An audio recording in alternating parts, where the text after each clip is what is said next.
நான் உன்னை கைவிடாது இருக்கிற தேவனாய் உனக்கு இருப்பேன்.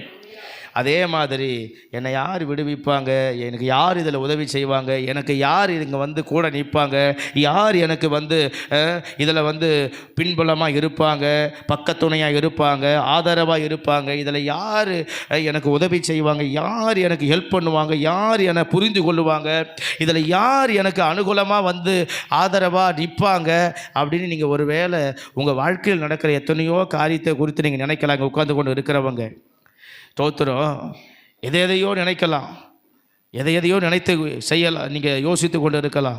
ஆண்டவர் சொல்கிறாரு, அப்படிப்பட்ட காரியத்துக்கு யார் யார் யார் நீ நினைக்கிறிய, எது நினைக்கிறிய, எவங்க நினைக்கிறிய, அவங்கெல்லாம் இல்லை, நானே உன்னை கைவிடாது இருப்பேன்.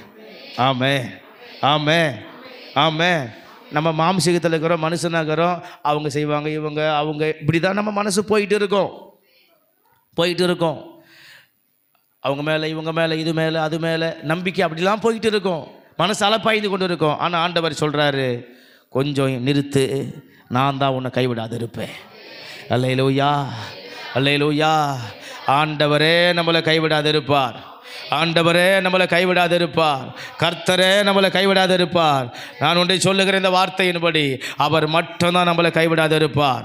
இதை தான் யோசுவா 1:5 சொல்லுகிறார். மோசே மரித்து போகிறார், அடுத்தது தலைமைத்துவத்திற்கு தலைவனாக மோசேவுக்கு அடுத்து யோசுவா வருகிறார். யோசுவாவுக்கு பதட்டமும் கலக்கமும் பயமும் திகிலும்.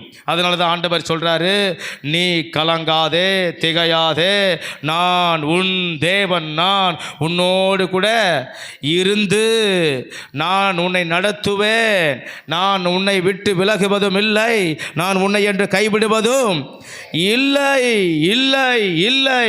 நான் உன்னை கைவிட மாட்டேன், நான் உன் கூட தான் கண்டிப்பாக இருப்பேன்.